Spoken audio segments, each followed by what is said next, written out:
Hello and welcome to Pod Don't Lie with Sam and Stav. We are here with the recap of the motherfucking Last Dance edition, and we're very happy to have with us Natalie Weiner for SBA Nation for the next couple weeks, a free agent, but a great writer, covers the league, and we're really happy to have you here to talk. And a People Talking Sports alum. That's right, alum. I guess I missed that episode. My TV debut. It was a big moment. But yeah, no, thank you guys for having me. Thanks for doing this. Totally. Thanks for doing it. We need a WNBA expert because admittedly we're not as caught up and we want to know more. So, yeah, MJ's Last Dance, the WNBA draft. This was the first big basketball weekend in like 6 weeks. In a while. Yeah. Actually, sports things happened, which it was crazy. It definitely felt like we were watching a playoff game in the way that it was just like everyone is watching it. It's just like there's something to do. It was just like watching The Last Dance yesterday was like, it was awesome. And yeah, we should probably start with that. I mean, I definitely want to talk about it. Is as nice as it is that a New York team got the first pick in a draft. I think we should probably lead with the first episode of The Last Dance. And yeah, I don't know. I thought it was the first two episodes. I thought it was pretty tight. I don't know. That's a pretty simplistic view, but it rocked as far as I'm concerned. 5 stars. You're just gonna go right out the gate. Yeah. Teased it out a little bit, Yeah. Give people something to look forward to. I don't know. I thought it was cool. I mean, it was what I expected, I guess. Right. Hagiography of Michael Jordan, but of course. It's not something I know a ton about because I was 6 to 7 when that happened. So, right. And I was not a diehard basketball fan at that point in my life. So yeah, a lot of it is new, but obviously I knew who Michael Jordan was. Yeah, I knew that the Bulls were good. My mom was a really big Dennis Rodman fan. So that's who I really have memories of knowing. Michael Jordan, of course you know who he is, but yeah, Dennis Rodman. I guess, he had a strong brand. It's totally. He's very identifiable. The hair, he always had a lot going on. So yeah, the wedding in my dress. 7-year-old girl brain, I was like, yes, I know. Right. This guy rules. Yeah, he was definitely way more famous at the time. Not more famous, but I think in a pop culture sense, he almost was. He was cross-dressing, he snuck that into popular society. Yeah. That's insane. That was kind of under the radar where it was he's just dressing as a woman and everyone was kind of like, oh yeah, that's Rodman. Yeah. He was that eccentric that it kind of didn't matter. Keep getting those rebounding titles. You can wear whatever dress you want. Right. That was the Which vibe. is cool and the way it should be, right? I think it's sort of generally people have this idea that we're on an upward trajectory of we're just getting more and more and more inclusive and progressive. And my whole, not to get too serious right away, but my whole thing is that's not actually true. Yeah. We don't really understand the history a lot of times of women doing stuff of, sexuality and whatever. And it's actually a lot more complicated than a lot of people give it credit for. Dennis Rodman, cross-dressing and people not caring. Yeah, 100%. But I think to that point, yeah, people could always historically, if you were exceptional enough, people didn't really give a fuck what you were up to, but the average, Dennis Rodman could have done it. I don't know if Sam, to look at your background, if John Starks was wearing a tube top, I don't know if people would have been yeah, this rocks, this defensive, coming off the bench guard, no, you know what I mean? It's but anyway, yeah, to go back to the Last Dance, it was, and I'm with you too. It was my first real at the time memories of basketball was that season. I remember, I think I mean we're probably around the same age. I think I was when they beat the Jazz, I was I don't know, 2nd or 3rd grade, something like that. And I remember that's the first. Honestly, that series is the first game I remember watching ever. I remember 2 things about that too. I remember that I was rooting hard for the Jazz. That was number 1. And number 2, even back then I was furious every time Karl Malone would shoot a free throw. He would fade away on the second free throw every time. And he would consistently miss. And I was like, is no one on the Jazz telling Malone that he's fading? Yeah. He's already starting his walk. It was so stupid. But yeah, you're just a cynical New Yorker as a child. You're like, what is this fucking guy doing fading away? Actually, you know what? I take that back. That seat, I actually remember because the documentary starts where they're in Paris and clearly they don't give a fuck. No one wants to be there because Jordan does it. I mean, it's more important to the league at that point than it is the Bulls. The Bulls are sort of Stern is clearly using Jordan to like get the league bigger. But I remember they played my family's like favorite Greek team, Olympiacos. They played them in that like. So actually, the first basketball game I remember rooting against Michael Jordan and being like, "No, this Greek team is going to beat the '96 Bulls." They're in an exhibition tournament. But yeah, it was really interesting because most of the people I think in our generation have these memories, but they have them in like a real like, you remember they were awesome. You remember Space Jam. You remember them as sort of like superheroes. But a lot of this, it was super interesting to see how much dysfunction was going on behind the scenes. And like, I mean, it was wild. I mean, I forgot how angry Pippen was, and I forgot how underpaid Pippen was. That was, but if you hadn't seen it, I mean, 6th paid on his team, 121st in the league, which they pulled up all these comps to Andre Roberson, who is the current top. This guy's a top 50 player ever. It's pretty disrespectful that, to me at least, that they didn't renegotiate Pippen's contract.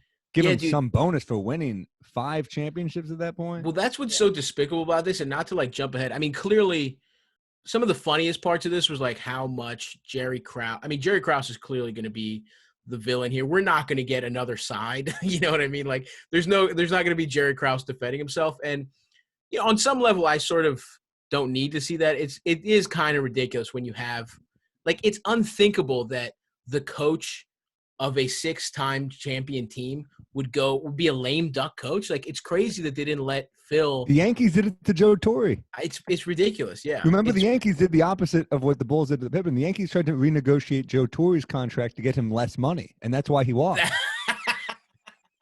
I mean, it's truly disrespectful. But my first thought was, I'm watching with my girlfriend who's not a sports fan, and she's like looking at me like they're dicks to Jordan. Yeah. Doesn't make any sense. He is the greatest at what he's done. I think they said that line. He might be the best at what he does of anyone at anything ever. Right. Even they're not even keeping him happy. Dude, I know. It's unbelievable. Amazing what billionaires will do to protect their interests. That's exactly right. And like that was kind of the point I wanted to make is like, so yeah, Krause is a piece of shit, obviously, and it's like he's got his own. He's the middleman. I mean, the middleman. But yeah, it's Reinsdorf, and Reinsdorf is there like defending himself. Like Reinsdorf could have done whatever the fuck he wanted at any point that he wanted, but he wanted somebody that was going to listen to him, and Krause was the guy who would do whatever the fuck he said. Meanwhile, Phil Jackson and Michael Jordan ultimately are never gonna. Krause never wanted, or Reinsdorf never wanted to clash with them because without a middleman, they'll just tell him to fuck off, even though he's a billionaire. And what's so disrespectful about the Pippen contract is like, and Reinsdorf fucking sat there and he was like, I told him not to take it. Like, it's you like offered it. Shut the fuck up. Exactly. You, like, told him not to take it. Just write a new one. Exactly. It doesn't mean anything to you. You could write it. The contract means nothing to you. And it's like they completely took advantage of this guy, and they show his backstory. He's got 11 siblings. 2 of his family members are in wheelchairs. I know. And awful. And like they Arkansas. take advantage of him. Yeah, they bumfuck Arkansas, which, no offense to anyone from Arkansas who's listening to this, but like that might be the most grim place like in America. I know, it's brutal. I mean, you saw Billy Pippen was not looking too good. You know what I mean? Like Billy was Pippen, probably the second best off, and he was not. He's the most camera ready of the rest of the Pippins. But like, I mean, they seemed happy. He was like, "We didn't know we were poor," and I was like, "Oh man, that's such a heartbreaking line." but yeah, no, I think it's just like, I don't know, fuck team owners forever, and they're all stupid and they don't care about any of it anyway. Well, but they look like villains. I mean, he had those red lips like the Joker, Then Krause looks like the Penguin. Yes, Krause is definitely his henchman. Reinsdorf looks like a fucking tadpole, dude. He fucking stinks. And the worst part about I looked into like what was going on during this stuff. So Scotty, first of all, they can renegotiate whenever. There's no like there's no rookie scale. There's no anything. And the cap, if you can believe this, at the time that Scotty renegotiated was $11 million a year. Oh my God. I mean, first of all, think about that. Like Mason Plumlee makes $14 million. a year right now. Like Mason, a backup Duke white center made more than every team. It's insane to think about. Okay, but then, let me give Mason Plumlee a quick shout out. That one time he stayed at the Comedy Cellar for like 4 hours, and he took pictures with us, and he was really cool. So okay, Plumlee, so he earned every that penny money. in my heart. Yeah. He's Sorry, worth it. He's worth that's it. so funny because anyway, whatever.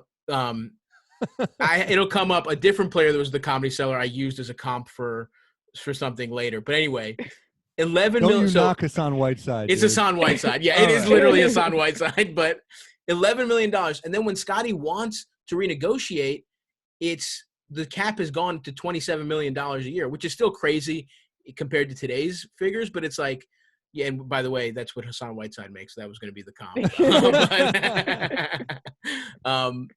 But it's like Reinsdorf, when he bought the team, he bought it for $16 million or $18 million in '85, and it's worth $3 billion now.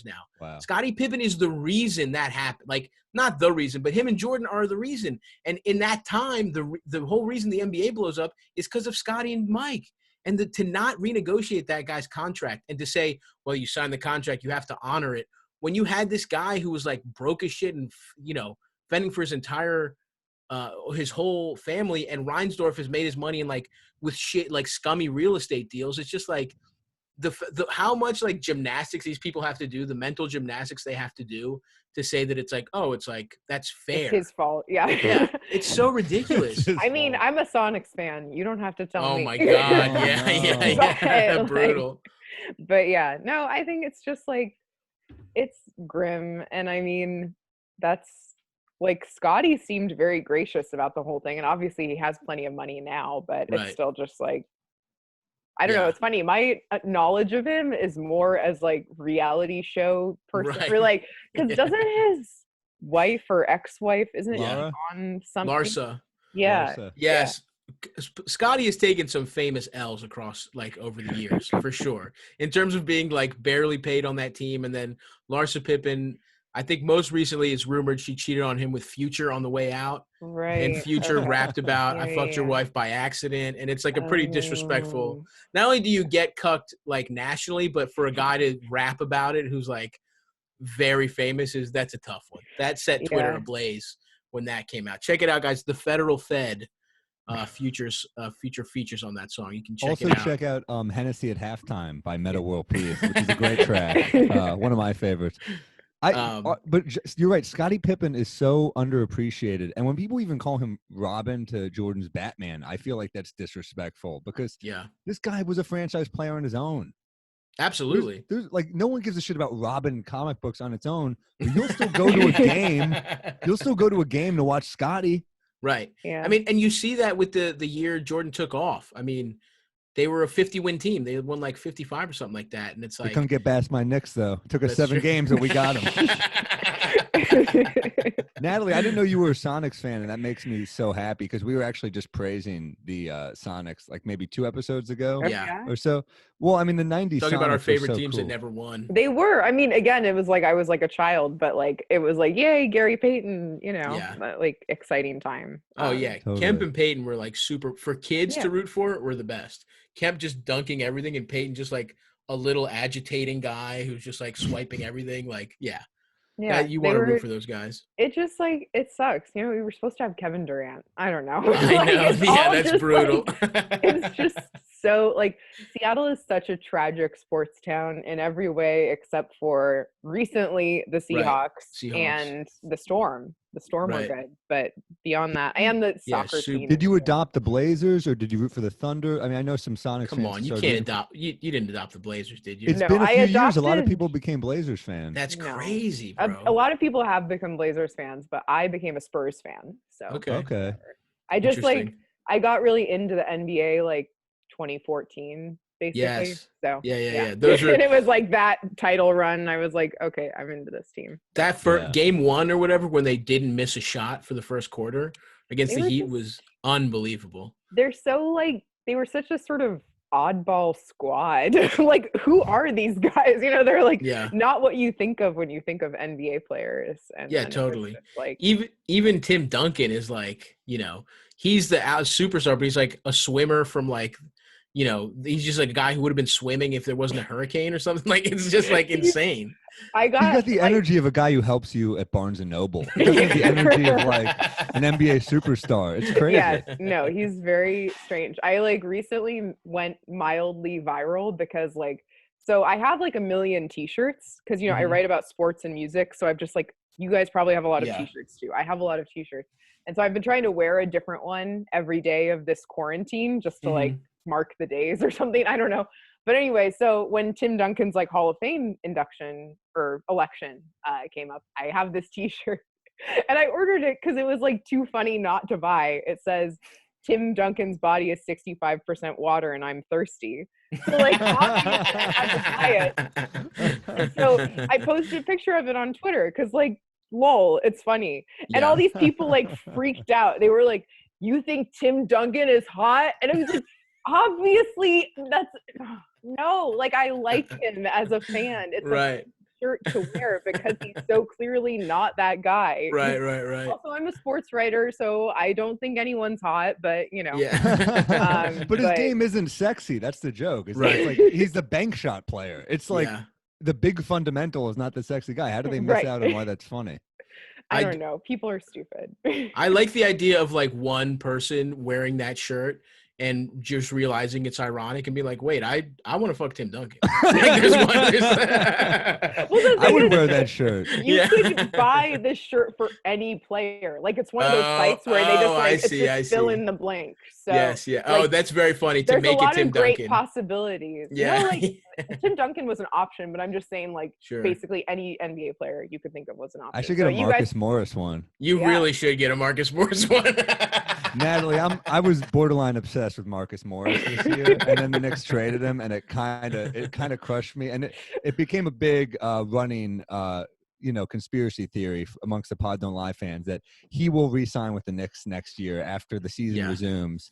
And what Sam means by a big running conspiracy theory is he says it a lot. That's what he means. And he's like, it's really picking up traction. He's going to resign. The best conspiracy theories are born. It just takes one, to really make it happen. But, well, fingers crossed. Yeah, hopefully. You know what I will say about Jerry Krause, to bring it back to Jerry Krause?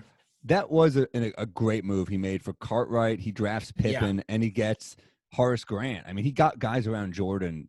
So I get it. He did do good moves, but absolutely. You got to change your temperament as a GM, especially when you have the ego and the star power of Michael and Scotty. They're doing the work. It really is the equivalent of like us writing a comedy special and selling it and our agent being like, yeah, but you wouldn't have sold it without us. Right. It's like, yeah, but Jordan's doing the work. Yeah, 100%.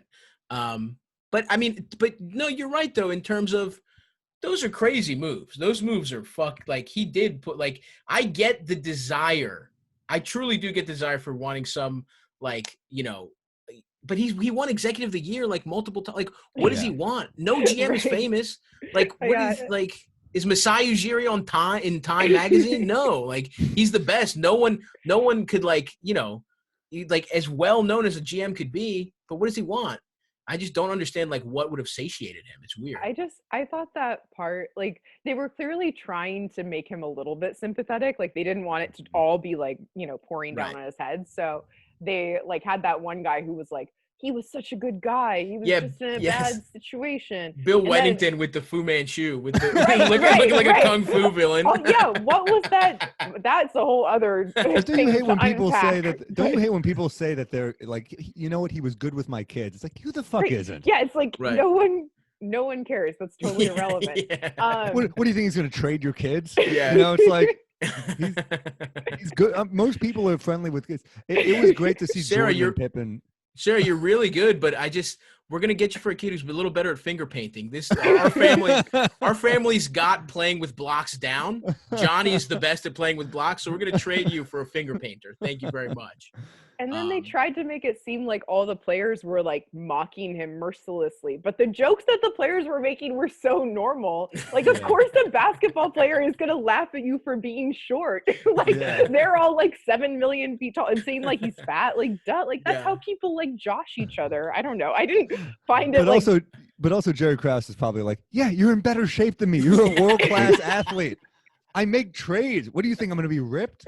Yeah. I know, but I just felt like, you know, if you have, maybe they don't have that kind of rapport, I guess, but I feel like that's the kind of talk that, you know, locker room talk, as it were. Natalie, I know you're saying, like, for sure, like, I'll fuck with my, you know, me and my friends will fuck with each other, but I really believe they did not like that guy. I really think they were like, fuck you, you fat piece of shit, was like, they wanted him to feel bad. You know what I mean? I'm just saying it was not good evidence. They should have had some better zingers for the documentary. But also, Jordan did not seem like a good ball buster. Like, his shit just feel like, like, you got to be self-aware when you're the greatest athlete ever. You can't just be like, you're fat. That's true. You got to have better. It hits a little different coming from Michael Jordan. That's true. It was, but man, they got him so good. He was like, what was the other one? It was like, are you taking pills to keep you short? He was like, or are they diet pills? He hit him with the 1-2 short and fat. That was listen, I enjoyed the burns because it's also like technically their boss in a weird way. Like, it's funny to see players be that disrespectful to GM. So, you know, for a workers' rights issue, I really appreciated that. Well, it's Jordan. It wasn't like the eighth man on the bench calling him fat, you know? It's the guy who knew he couldn't be traded. You're right. But yeah, I don't know. If you're him and you obviously are short and fat, like if you have like an ounce of self-awareness, you're like, yeah, haha, you know, like whatever. I don't know. There was that look in his eyes where it was just like, that guy, he really did feel like and maybe I'm just a sheep that falls for everything a documentary wants me to believe, but he did feel like the guy who's like, damn, I just want these guys to think I'm cool. You know what I mean? Yeah. Like, he just wanted that so bad. And stuff that was in the documentary, they would just like, because I read I started reading the book by, what the fuck is, I keep forgetting this book every time, but they did this is kind of a companion piece to this one, not the Jordan Rules, the Halberstam book about the last season. And they would just fuck with him to the point where Phil just didn't let him on the bus. He was like, yeah, no, you can't be on the bus. They used to call him Crumbs because he ate his muffin. That was so disrespectful. He ate his muffin on the bus, but you know what's interesting? I didn't realize that he hired Phil. He hired Phil Jackson as an assistant coach. That's what's so weird. And Phil is so zen about everything. Like the fact that Phil wasn't mad at Scotty for sitting it out. That Phil just understood energies of great teams, and maybe playing for those two Knicks championship teams of so many personalities helped them. But the fact that Phil just got everyone, and what he said about Krause, how the head coach position became super valued and the GM became lesser valued. And he just kind of was very calm about it. He didn't seem bitter at all. He seemed like a very calm guy. Yeah, well, he fucking just took, what, $30 million from the Knicks to take a nap? He got more than 30. Are you kidding? Right. He got a 4-year deal. Yeah, 60, you're right. I think. He probably got 60 or 80. It was something ridiculous. It might have been 30 per year. He got a ridiculous. Yeah, Phil's doing all right. 11 rings, right? He's all right. It's okay to be zen now. I wonder. I guess is Krause dead? But I think he's dead. He's dead. Yeah. Damn. Jerry Krause is dead? Scottie Pippen killed him. No, I'm pretty sure. I mean, like, no, he's probably dead. I would assume so. I'm just Googling. He didn't look like he was the picture of health. Jerry Krause's death is the first thing that comes up. Yeah, he died in 2017. Yeah. Damn. So we can't answer. That's kind of rough when a documentary comes out and everyone's alive except you. Yeah. Yeah. And everyone's just talking. Everyone's shitting on you. Well, he was also Phil was, in terms of him being like oh, by the way, like Jordan didn't fuck with him till the end. At Jordan's speech, it is like at his, I mean, the one where he shit on everyone, his like Hall of Fame speech. Right. He was, when Krause was there, he was like, "Who invited you?" He told him that in his Hall of Fame speech, dude. Yeah, brutal. He also brought that kid.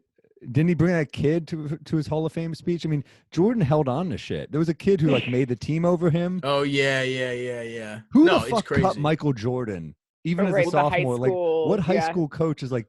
I don't see the potential. Well, they talked about that though, and that seemed to be a running theme. Was like a lot of these guys and a lot of the great players are short, and then they just have like a wild. I mean, that happened to Jordan from his sophomore, junior year in high school. It happened to Pippen in college, and then Rodman was the same thing. Rodman was like like a 6-footer. It's crazy. Like if you watch the Rodman documentary, which is very well done, he's not even playing organized basketball. He just shoots up and he goes, he's working at the airport as a janitor. And then he gets fucking tall as shit and he just plays JUCO and he comes into the league. It's crazy. But he beat out every other janitor for the mob. Yeah. Like he would box him out. They'd be like, this guy's incredible.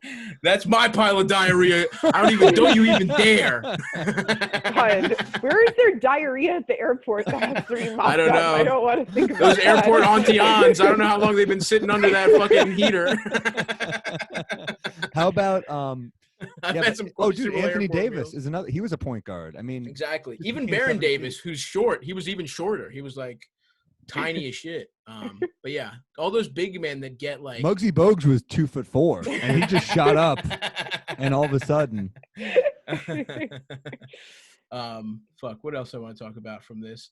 There were some other really good. I mean, first of all, Jordan's. That man, his eyeballs looked like flan, dude. That shit was crazy how fucking yellow them shits how were. How does dude. that even happen? Is that just because you drink a lot? I think it's drinking, yeah. There was a line where he said, I didn't drink back then. And we're like, yeah, we can tell. That's the best part was watching the glass he's holding just get lower and lower throughout the documentary. He's not a healthy guy. I mean, he did smoke cigars back then. It's so weird to see how these guys are like all the pictures of health right now. And Jordan was clearly a partier. Pippen looks great still. Even Oak looks good. Oak still looks works great. out. Yeah. Oak's a handsome guy. Yeah. Very handsome. We need look at that shirt. We need 2 of those shirts. We need Marcus Morris and Oakley. But some other great moments that I really liked from that time was from this thing was how bad the 84-85 Bulls seemed cool. Those guys seem like they know how to party, dude. They're just getting fucked up, losing on the road. Jordan walked in on some party going on in a hotel room. They're like, he's a rookie. Make him put the dead hooker in the rug. Yeah. Come on. Dude, it's like those guys didn't even give a fuck. It's the 80s. They're just doing cocaine in like some shitty hotel. I like how that's the rationale, just the entire decade. But don't you get, but I kind of, the way Pippen sat out, like those guys were like, probably like, we're not getting paid enough. We're going to party. Like the way Pippen was like, I'm not getting paid enough. I'm going to do the surgery. I don't want to fuck my summer up. You mean that one? Yeah. Totally. I don't want to fuck my summer up. But I totally got it. Respect. There've been times when I've been coming up as a comic and I'm like, they're not paying me enough. I get free booze. I'm getting fucking hammered. You know? Like, yeah. I get it. That's true. Whenever there was a tab at any fucking shitty club, oh my God, you go wild on that one. But yeah, it is funny to think about. It's crazy to us too, to realize that the Bulls were just kind of like a shitty franchise. Like the idea that they were getting outdrawn by an indoor soccer team is fucking hysterical. I just had to imagine like all the soccer people being like, well, soccer is good, obviously, without trying it. It's the future. Right. Listen, don't bet on the NBA, the Arena Soccer League. That's what's going to go. That's what's going to take off. Well, you know what also is good? Jordan not only made the Bulls, he kind of made Nike. Big time. I'm kind of shocked they didn't talk. I mean, that's got to be an episode I would have to guess. I'm sure it'll come. Yeah. It'll probably be specially sponsored by Nike or something. 100%. They're going to release a shoe for that like ties into Didn't they do something yesterday? I saw people tweeting about it, but I don't know. I'm not They really released like age. It wasn't like anything special. They just happened to be releasing a Jordan and it like sold out like that quick. But yeah, Nike was like, think about like what New Balance is now, like just kind of a running shoe that nobody really fucked with that much. And they just were very smart. And Sonny Vaccaro, who would go on to like, he courted LeBron, he courted Kobe. He knew what the fuck he was doing. And they just bet everything on Jordan and gave him like a really good, they gave him like a royalties deal. So he got like 3% on every shoe. And it's not even close to the amount of money he's made off his shoes versus playing and anything else. I mean, he's a billionaire off his shoes alone. Not even Kobe got that. Who were the other sneakers back then? Converse was the cool one. That was everyone wore the weapons. Yep. Yeah, but they shared it. That's the thing. It was the idea that one player would be like, it would be his shoe was not how things were done. Magic and Bird were both like Converse sponsees or whatever. Isn't Dwayne Wade Converse now? He was. Now Dwayne Wade's got his own, like, I think he's with Li Ning or whatever. It's either that one or a different Chinese one. The one Klay Thompson has or whatever. But it's insane for a player to just go their own way and succeed on that level. Because now it's like it's almost like you're just cool if you get picked up by Nike. Yeah. Oh, like absolutely. Zion. Dude, absolutely, it's insane. They'll definitely talk more about it, I think. But just little random things. The fashion in this shit was incredible. Bill, we already talked about Cartwright's Fu Manchu. You know, that was awesome. Why? And then, why? I don't. Yeah, maybe that's just like a midlife crisis thing that you guys will probably understand one day. Yeah. You'll wake up and you'll want a Fu Manchu. One day. Look at us. Look at us right now. Stupid. I don't have a tooth. I have a little mustache. I'm trying to grow out a bald ponytail during quarantine. I get it. I know where he's coming. That was the thing I understood the most. you related strongly to his aesthetic. Stop. This podcast won't take off till you grow a little Frasier in the back of your head. Bro, I am trying every day. This is the longest my hair has been in years, dude. I'm usually a clean-shaven guy. Natalie. The Blazers were outstanding. The giant Blazers. Jordan was rocking these giant double-breasted Blazers. And it's like he looked so normal when he was young, and then suddenly it's like they come in with like shoulder pads out to here. Yes, like you realize you already have very large shoulders. You don't need like extra shoulder pads. I know. He looks like a female talk show host in the early 80s. You know what I mean? Like just the giant pads are like even more cartoonish because they're so large already. Yeah, you're right. You're right. That's what makes it look so crazy. It's like you are actually enormous people and you are buying extra enormous clothes. I know. It is funny. He also sorry, you cut out for a sec. He also was the baggy shorts guy. It's funny to see the early him like wearing shorts and stuff. He's the guy who started baggy shorts because he was self-conscious about his legs, which is hilarious to think about. He thought he had skinny legs. There's a direct line between Jordan and like Allen Iverson wearing like shorts that go down to your ankles. But I liked a lot of the modern day fashion. My man Pat Riley, look at him, the drip god over my shoulder right now. Look at him. He was looking so good. Just so much jewelry. You know what's interesting about Iverson and Jordan? At the Big Three, I got like a couple minutes with Iverson. I got to talk to him for a few minutes with him. And some guy got in front of me and asked him about crossing up Jordan. Iverson, like, he tried to like make him be like, you got Jordan. And Iverson won't take it. Yeah, he's like, no, man, that's my guy. Yeah, he's very serious. We were like, all right, Iverson, dude, I'm sorry. It was a cool moment. We're just trying to say it was a cool moment. He's like, no, that's Jordan was my guy. Like it was not cool. He gets very serious, and he won't like. He looks up to Jordan too much to even like relive that as a cool moment. Wow, that's wild. I mean, he's one of the only guys that gives props to the younger generation. He's just like, yeah, Steph Curry's better than me, like without even. But he also said he's his favorite player. I just think that's so cool, and it means so much to these young guys, and I just think it's so cool that you see him walking around in Kobe shirts. Like Kobe beat him, and he's like, "That's my guy, Kobe." Yeah. He was always before Kobe passed. I mean, even that he was always that way. For sure, he rules, man. That's my favorite player. But who's your favorite ever, Natalie? Oh man, that's such a hard question. I mean, just give us. You don't have to give us one. You give us a few. A few. I mean, I'm definitely a LeBron girl. More than other me too. Things. I got to see him for the first time in person, like right before all of this happened. Like I went when they were playing the Nets at Barclays, and it was so good. And he got a triple double, and I was like, yes. Yeah. But yeah, I mean, I loved him.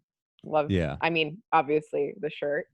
And probably Gary Payton, for the hometown side. But yeah, no, I mean, LeBron, like I do understand why people hate LeBron, but also I'm just like, he's such a good guy, like 99% of the time, you know what I mean? Like better than we have any right to expect any athlete to be like as a person on and off the court. Totally. And and definitely when you think about like how his entire life has been, he's the only one to ever live up to the hype, and he's been like, he grew up like with a single mom, tough situation, and he's been under a microscope since he was 14, and he hasn't really fucked up, really. He hasn't, and like he was like homeless and stuff. I mean, that's crazy stuff to come out of, I know. And he's so like together as a person. It's just insane, but yeah, there's some secrets there that we're going to learn about in a million years. For sure. But for the moment. For sure, for now, yeah. Bronny was just made in a lab. He's just like cloned. He's just like, LeBron's really into eugenics. We're just going to learn. He's like a horrible, he's like some mastermind. No, that is all conjecture. I found, I don't know if you saw this today. Oh, I'm sorry. What were you saying, Natalie? No, go ahead.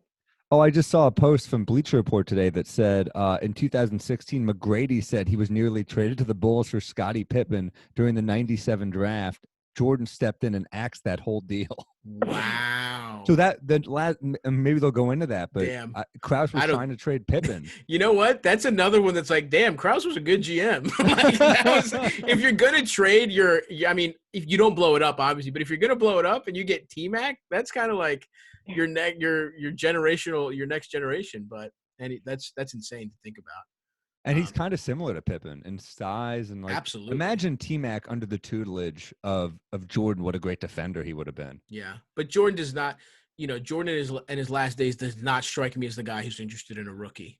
No. You know what I mean? Like that's which speaking, you want to talk about rookies, and it's a hilarious Oak moment. A great moment in that is when Oakley is literally choking and slapping rookie Scottie Pippen. Yeah, that was so weird. Like, why did he slap him? I'd seen that. Strange thing. Yeah. That was on YouTube. I'd seen that clip before that Oak just fucked with the rookies. That was his thing. Oh my God. Oak definitely. It's just like, it's funny to see like young ass Scottie Pippen because he looks like a kid. He's like, I guess 20 or whatever he is. And he just looks like it's weird. He looks like his face, he's like got a baby face and just like his voice almost cracks when Oakley is like, but it is funny to think as good as that trade was and as much as no one's mad at him, it would have been cool. Oakley and Jordan are clearly such friends that it's like he seems like a guy that would have fit right in on those Bulls teams. Sorry to say it, Sam. I know that's blasphemous to take him from you. Well, we couldn't get past him. It's a bummer. I know Knicks episodes are coming. It hurts to see Jordan beat Ewing even in college. Yeah. Like he always had for Ewing's 20 number. years. It's like he's just fucking fucking his life up for 20 straight years. It hurts. What are you gonna do? Anyway, I don't know. Otherwise, I don't know if you guys had any other parting thoughts about the documentary. We got a bunch of other good stuff to talk about, but I want to get into the draft a little bit because Natalie is someone who could definitely help us out. I mean, are the Liberty in great shape right now? They're doing pretty. I mean, like Sabrina Ionescu, obviously, like consensus number one first overall pick. Yeah. And she is phenomenal and like potentially a game-changing talent and stuff. They're in sort of like they traded away like their other star player, Tina Charles, who's been like there for She's a great. while. She's awesome. And she wanted to leave, like, so it wasn't like it makes me a little sad because I'm like she's from New York originally. She grew up in Queens, so it was gonna be kind of a fun moment to have her at Barclays, but she was like sick of the team. So she's on the Mystics now, so that's cool. Oh god damn. Yeah. How much better is that fucking team gonna get? That's crazy. The thing, they have like all the bigs. They have like only enormous players. So and the Liberty kind of have the opposite problem. They sort of don't have a lot of size. They have like 1 million guards. They drafted, I forgot they drafted, I'm looking at it right now, Jasmine Jones from Louisville, who's another guard. It's like they have just 7 million people. From what I did. And Asia Durr is a guard as well. Yep, Asia Durr. Will she work well with Ionescu?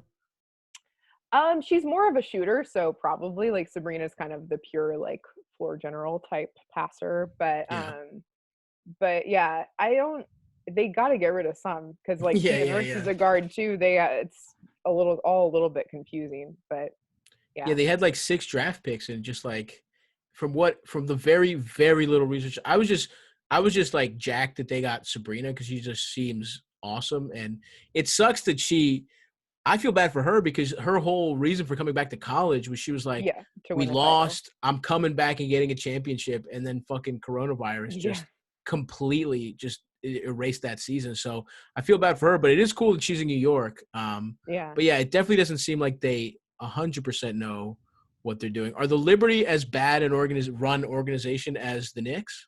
Would you say historically? They have been. Yeah. But now they belong to Joe Tsai. Joe Tsai, right? yeah. So Tsai, I can't even. I don't know. I'm not sure. You could be right. I don't know. I've never said it out loud. I haven't either. Yeah. But yeah. So they're now under new management, which is cool, and back at Barclays, so in the city properly and not Westchester, which was so depressing to me because I went to a game before they left and I was like, I could really get into this. I like how they play. I'm starting to become a big Tina Charles fan because she was just so good. Yeah, she's incredible. And I like that. It was a few years ago when I got into it, when it was like Sugar Rogers and Tina Charles and stuff and all those players. But the fact that they moved him to Westchester, I was like, how fucking It's disgraceful, disrespectful. dude. It's completely disgraceful. It's also, I mean, it's like You're not New York if you're in Westchester. You're just not. yeah. It's not the city. You're. This is a city sport, man. I mean, the MSG Corporation is just dog shit, dude. They Yeah. don't, I mean, it's ridiculous. You can't treat people like that.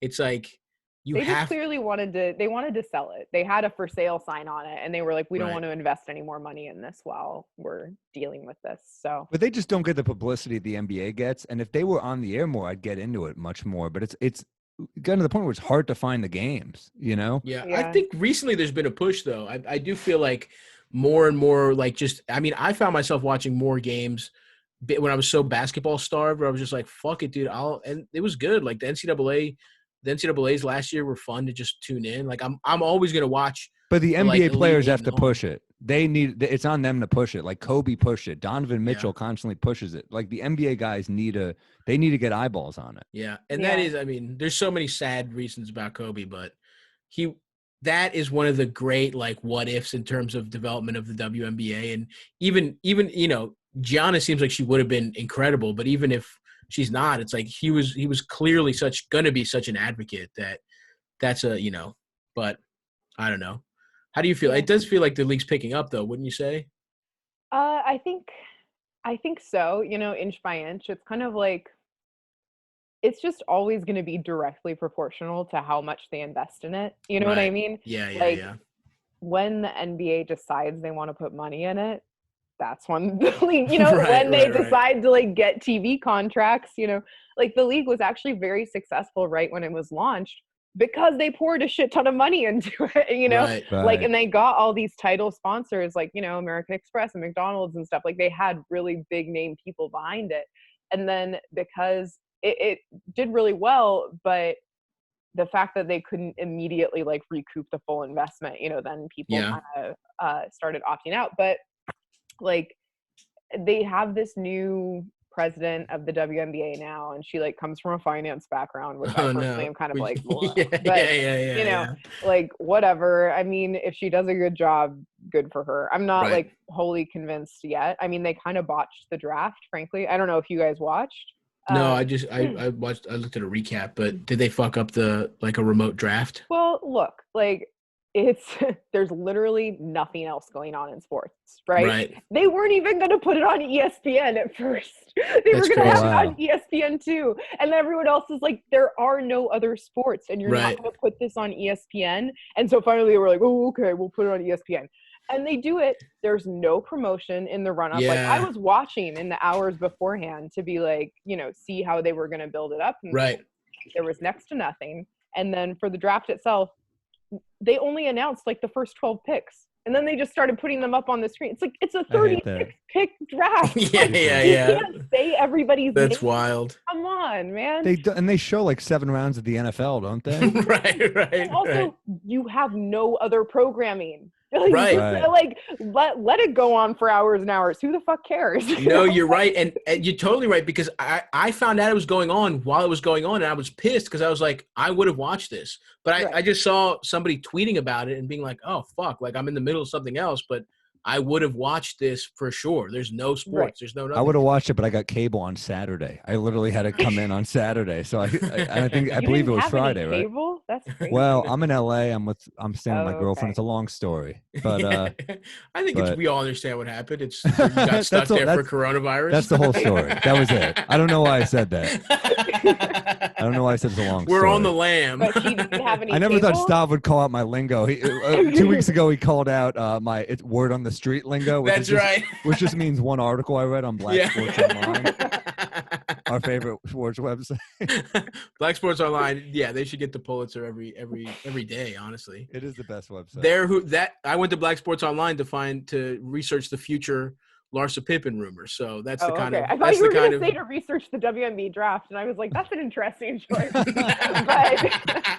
What if Black Sports Online has just like the best award-winning, like legitimate WNBA coverage for some reason? They just like everything else is rumor. It's just the one guy. What's his name? Rob or something? I can't remember. I honestly muted him because sometimes he says too many sexist things and it upsets me. So, but I can understand the appeal of Black Sports Online, and I have read a fair amount in my day. But yeah.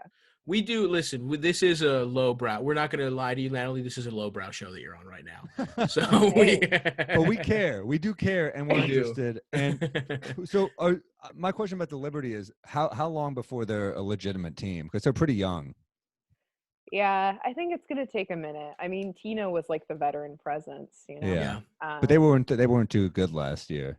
No, but it's just also because nobody cared, you know. And now they have a new coach too, so it's kind of gonna be. Yeah. It's just there's basically a new team happening. I mean, there's some old players, but new ownership, new coach, new star, you know. So you want to start fresh. Definitely. I mean, are you a Storm fan? Yeah. Because I'm from Seattle. I mean, Seattle, and you get. I mean, to have Sue Bird, it's just like, you know, she's awesome. Brianna Stewart. I mean, like, you know, they just won the title very recently. So Sue Bird is fun to watch. She's nice. I liked watching her a lot. Oh, she fucking rules. She's an icon. Yeah. But yeah, I mean, it's just crazy. And she's also almost 40 and she's still like fucking like killing it. She's the Tom Brady, unfortunately. I hate to make that comparison as a person who hates Tom Brady, but she is that level of like performing that well at that age. Why do we hate Tom Brady? Is it his greatness? Because I don't like him either, but I think it's just because he's great. Yeah, he's won a lot of annoying championships for sure, but also like, you know, the whole MAGA shit. His politics are pretty weird. But I feel like it was before that. I feel like I didn't like him before that. I mean, my crystallizing moment was the Super Bowl 49, obviously, as a Seahawks fan. Of course, yeah. But yeah. No, there's so many fan bases that hate him because he beat them or they had like a tough rivalry. I'm a Ravens fan, so it's like we actually have played them tough and we've beaten them a couple times. But we had a fucking gut punch loss in the AFC championship where we missed a fucking field goal, and then I forget who the guy was who he let a fucking touchdown fall right through his hands. It was some guy who was on like the last legs of his career, this wide receiver. I keep forgetting, but I remember being like, we're about to go to overtime. We're going to hit this fucking field goal, and then we lose to the Anyway, I think there's a lot of people hate him, and then there's also he's just gotten the richer and like more famous somebody gets, the weirder they get, and he's gone into that weird uncanny valley where I think he really believes if like you eat what he eats and stretches, if you do like a couple stretches, I think he thinks you can like beat cancer with. Like I wouldn't be surprised if he starts telling people to like, you know, if he just sorry, we get a phone call. If he just like starts peddling just the most, if he makes a coronavirus outbreak happen because of the way he's trying to treat it personally. He's probably going to say, like, don't get the vaccine or something. Yeah, I mean, 100%. That would totally if you just don't eat tomato seeds, you can beat this thing. He really is anti, like, seed or anything. They have weird-ass diet. Yeah, you're right. That's one of the reasons he bugs And even me. Giselle is like a weird... Me. It's not because he beat me. I'm a Giants fan. He never beat us. That's true. Eli for life. All right, relax. Eli, that video of him that went viral of him like partying in that New Jersey bar. Did you get when he was throwing the napkins? Yeah, I saw that. He fucking rock. Eli is so funny. It is so funny that Eli's the guy who got him twice. It's perfect. It's like it's a great Achilles heel. Like I'm really, it's like Omar in The Wire getting shot by a kid. You're like, I can't believe this is how it ended. No, but Tom sucks. I mean, MAGA Tom. MAGA I think Bill, we can all agree. MAGA and Giselle Robinson. Bundchen seems like I don't want to do. It's like that. If you do believe the conspiracy theory that Nazis went to Brazil, she's a Nazi. Like, her name is Giselle Bundchen. She looks like she was made in a lab, and she's Brazilian. So you know, definitely the granddaughter of war criminals, if I had to guess. Yeah. Yeah, anyway. She's not sleeping with a guy with curly hair. Let's put it that way. Yeah, I don't think you can get less Jewish than Tom Brady. That might be my problem. Like, Eli, you're right. There's a Nazi vibe. Oh, big Nazi vibe. Big Nazi vibe. The disciplinarian vibe of the Patriots. You're like, the Bulls felt like like they were disciplined, but like Phil Jackson's so chill. Belichick, he feels like he's Goebbels, man. There's like there's a vibe I don't care for. Yeah. What's the Robert Kraft Films is just like Goebbels. It's just like propaganda. Who's the famous director? Oh my God. Wasn't it Goebbels? Polanski? No. No, the woman. She was like a pioneering Yes. woman director, but she worked for the Lenny office. Riefenstahl. Yes. Yeah, Yes. yes. I was going to Definitely that's Polanski. Robert Kraft's Robert Kraft Films filmmaker. is Lenny Riefenstahl. Yeah. Anyway, so who do you think? So, but the good teams are, I mean, the Mystics, that's crazy that they also got Tina Charles, but they, they seem like, from Yeah. somebody who barely follows, like just, it seems like they're going to win, right? Like they just have too many good players. I mean, again, it's all like if the season happens. But the Right, Sun true. honestly played them really tough last year in the playoffs, and they have a really good team still. They have reshuffled a lot, but they're great. The Aces are still kind of stacked. I mean, they still have Liz Yeah. Cambage, Asia Wilson, and that's like Asia a Wilson's power. nice. I can't believe Las Vegas has a basketball team. Like, you're not getting a cool fan base in Las Vegas. I'm sorry. You're just getting like people that are like, they're like, I need like 2 hours where I'm not gambling. Let me just show up to the game. No, but the whole thing is you can gamble. I mean, you can't gamble like in the casino because obviously they own the team, but like you could go to another sports book and gamble on The casino owns the Aces? Yeah. That's hilarious. Yeah. MGM, whatever. That's wild. Corporation. But to me, the craziest thing about the WNBA, like the Mystics are actually a really good team to look at what's so wrong about it, because it's like Deladon, she literally just was like, put me on the Mystics because she has a disabled like sibling who she grew up in Delaware, and she was like, I have to be close to my family. And the fact that like the number one pick, like arguably the best player in a league, can't just like care for her family. She has to like move around like it's a contracting gig or something like that. Like it's wild that she can't like that when I heard that blew my mind. I was like, wait, she's the best player in the league and she can't like move her family wherever. So I don't know. And then even getting Tina Charles is like a thing where it was like, oh yeah, they trade the team that had her traded her because she didn't want to play in Westchester. They were putting her in a fucking like JV gym. But her dad seems cool as shit though. Her dad is like always decked out. Have you seen him? Yeah. I have not. No, he owns a record store on Fulton. He's like she did a documentary about him. Just because he's like actually a legendary Caribbean music record label owner and has this storefront on Flatbush. Whoa, that rocks. Like I'm pissed I went she's there. gone. Huh? I know, me too. Gone. Me too. Just because I wanted to do this story because it was a great story, like just purely fighting for the narrative like a true sports writer, Of course, but, no, I went into the store just because like I like Caribbean music. I had no idea. But then I saw there's like this altar to Tina Charles like in the store. And I was like, so you're a big Tina Charles fan? And he was like, who's asking? He was like all suspicious. Yeah. And I was like, oh, I write about women's basketball, so I'm a big fan of hers too. And he's like, oh, I'm her dad. And I was like, oh, wow. Okay. That's wild. But yeah, no. That's great. Sucks that she's in DC, but they'll be great. But yeah, the other player that I'm really excited about that I think not enough people talk about is Kennedy Carter. She was kind of the other top drafted point guard. Okay. She came from Texas. She went to the Atlanta Dream. Yeah. But she's just like, if you watch her highlights, she's just one of those players that's like undeniable.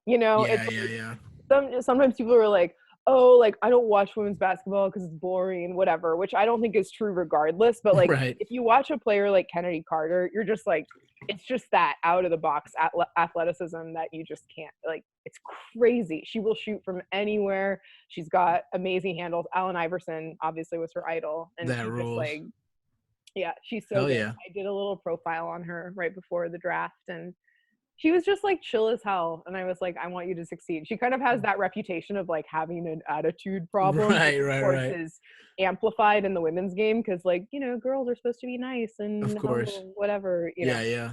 So I think there's a lower tolerance for it, but totally. I hope she'll be great.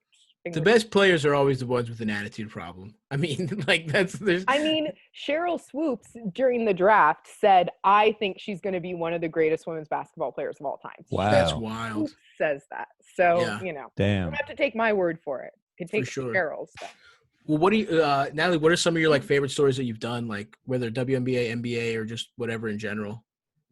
That's a I've done a lot of stories. Yeah. there's a lot. I mean, I'm lucky in that way. Yeah. I've had a good run to this point, but I did get to profile Ariana Grande. Whoa, that's cool. I'm actually wearing an Ariana Grande sweatshirt right now. I was Hell not yeah. planned to talk about it, but yeah. Yeah, I you're just like, did it's crazy. You just have a microphone. I interviewed. No, but like, yeah, it was a cover story for Billboard, which was sick. So that was Cool. definitely a high point of the career thus far. And then I did a story for SB Nation actually last year that was much more depressing. It was about high school football players and gun violence. Damn. But basically that one took like a year to do. So sort of like big deal because that real effort. deal. Yeah, but it was cool. It was basically just like talking to coaches who had players shot and killed, you know? Oh my God. And that's like kind of actually like much more widespread problem than you would think. Like last year, like 75, I counted guys 25 and under who were like listed as football players. And I found 75 people who matched that description. Oh my God. That's insane. Yeah, no, it's wild. And it's just kind of like, to me, it was interesting because it's the kind of gun violence that we usually don't pay attention to, you know, because it's like people get so fixated on the mass shootings and stuff. Right. And it's like, obviously those are terrible, but the fact is people, not to be trite, but people die every day.